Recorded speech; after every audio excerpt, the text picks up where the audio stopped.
اسی طرح کی مزید ویڈیوز دیکھنے کے لیے ہمارے یوٹیوب چینل کو سبسکرائب کریں۔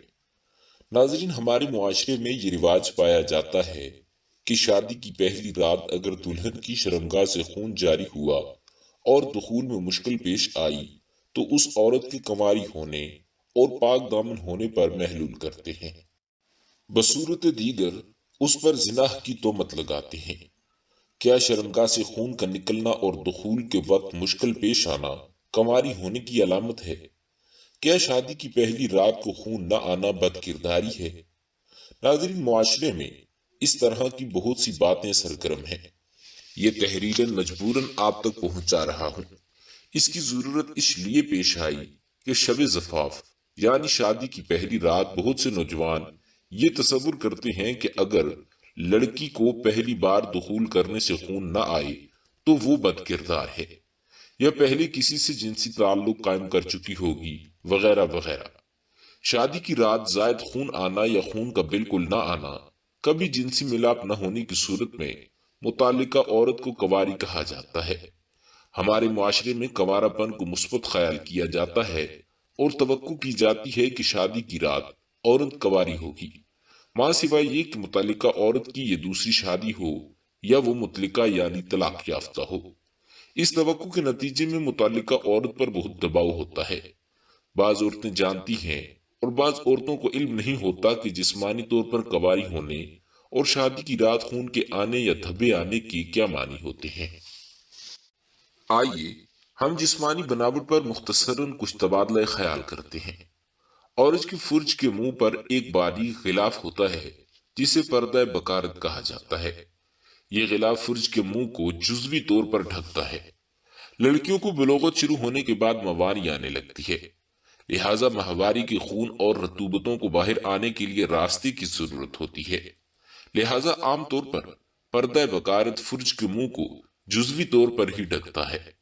یہ بات اہم ہے کہ بعض عورتوں میں قدرتی طور پر پردہ بکارت پیدائشی طور پر موجود ہی نہیں ہوتا، جبکہ دیگر عورتوں میں اس کی بناوٹ اور جسامت میں فرق ہو سکتا ہے۔ بعض عورتوں کا پردہ بکارت بعض جسمانی سرگرمیوں مثلاً سائیکل سواری، جمناسٹک اور گھڑ سواری کرنے کے نتیجے میں ختم ہو جاتا ہے۔ جب کوئی عورت اپنی زندگی میں پہلی بار جنسی ملاپ، جسے فرج میں عضو تناسل کا دخول کہتے ہیں، کرتی ہے تو پردہ بکارت عضو تناسل کے دباؤ کی وجہ سے پھٹ کر پھیل جاتا ہے، اور اس عمل میں درد بھی محسوس ہو سکتا ہے اور نہیں بھی ہوتا۔ اکثر اوقات کٹاؤ اور خون جاری ہو سکتا ہے، تاہم اس بات کا انحصار پردہ بکارت کی لچک پر ہے۔ لہٰذا شادی کی رات متعلقہ عورت کو خون آ بھی سکتا ہے اور نہیں بھی، قطع نظر اس سے کہ متعلقہ عورت کنواری تھی۔ خون جاری ہونے کی صورت میں اگر خون کی مقدار انتہائی کم تھی اور عورت کو درد محسوس نہیں ہوا تو جنسی ملاپ کے عمل کو عورت کے احساسات کے لحاظ سے جاری رکھا جا سکتا ہے۔ اگر عورت کو درد اور بے آرامی محسوس ہو تو جنسی ملاپ کے عمل کو ختم کر دیجیے، یعنی روک دیجیے، یہاں تک کہ متعلقہ عورت جنسی ملاپ کے لیے دوبارہ تیار ہو جائے۔ خون جاری نہ ہونے کی صورت میں یہ بات سمجھنا اہم ہے کہ شادی کی رات متعلقہ عورت کو خون نہ آنے کا یہ مطلب ہرگز نہیں کہ وہ کنواری نہیں تھی۔ بہت سی عورتوں کو اس موقع پر خون بالکل نہیں آتا، جبکہ انہوں نے اس سے پہلے کبھی جنسی ملاپ نہیں کیا ہوتا۔ جیسے کہ پہلے بیان کیا جا چکا ہے کہ بعض عورتوں کا پردہ بکارت بعض سخت جسمانی سرگرمیوں مثلاً سائیکل سواری، جمناسٹک اور گھڑ سواری اور مشقت وغیرہ کے نتیجے میں ختم ہو جاتا ہے۔ ہمارے معاشرے میں پردہ بکارت کی موجودگی کو پاکیزگی کے جسمانی ثبوت کے طور پر سمجھا جانا ایک غلط تصور پایا جاتا ہے۔ کردار کی پاکیزگی پردہ بکارت کی موجودگی یا غیر موجودگی سے کہیں زیادہ اہم ہے۔ آج کل کے نوجوان اس چیز کو ذہن میں رکھتے ہیں جو سراسر غلطی ہے، اور دیہات میں ایسے بہت سے واقعات سننے کو آئے ہیں کہ لوگ طلاق تک اس خون کے نہ آنے کی وجہ سے دے دیتے ہیں، اور بعض طلاق تو نہیں دیتے لیکن بدگمانی کو دل میں بٹھا لیتے ہیں، جو کہ بالکل غلط خیالات ہیں۔ واضح رہے کہ پردہ بکارت زائل ہونے کے مختلف اسباب ہو سکتے ہیں، مثلاً شادی میں تاخیر یا مرض یا دیگر وجوہات بھی ہو سکتی ہیں، مثلاً کسی جگہ سے چھلانگ لگانے یا کسی وجہ سے جھٹکا لگنا وغیرہ۔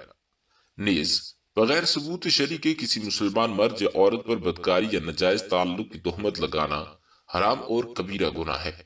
اس لیے بصورت مصولہ آپ کے علاقے میں شادی کی پہلی رات میں شرمگاہ سے خون نہ آنے یا دخول میں مشکل پیش نہ آنے کی بنا پر زنا کی تہمت لگانا قطعاً درست نہیں اور خلاف شرع رواج ہے۔ اسے ختم کرنا ضروری ہے۔ حضرت علی رضی اللہ تعالیٰ عنہ سے روایت ہے، وہ فرماتے ہیں کہ بے گناہ لوگوں پر الزام لگانا آسمانوں سے زیادہ بوجھل ہے، یعنی بہت بڑا گناہ ہے۔ لہذا بات کو سمجھنے کی کوشش کیجیے۔ ملتے ہیں ہماری اگلی ویڈیو میں۔